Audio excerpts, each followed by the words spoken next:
Așa, Opire, spune tu. Spune, mami, unde am fost? Am fost la plimbare? Nu te-a plouat până suc? Nu mă plac, mama, acoperim bine.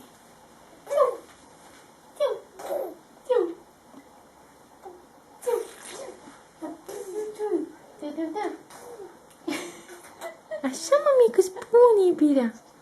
Hai, spune, dragostea. Hai, spune lui tati ce a făcut. Unde ai Am fost? fost la plimbare, Unde si. ai fost? Ce ai făcut?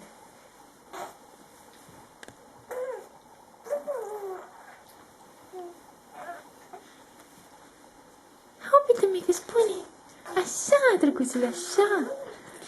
Da, drăguța. Așa, drăguța, zi. Da, drăguțu. Așa, ți-a plăcut la ploaie? Da, Ți-a plăcut? da, Da? da.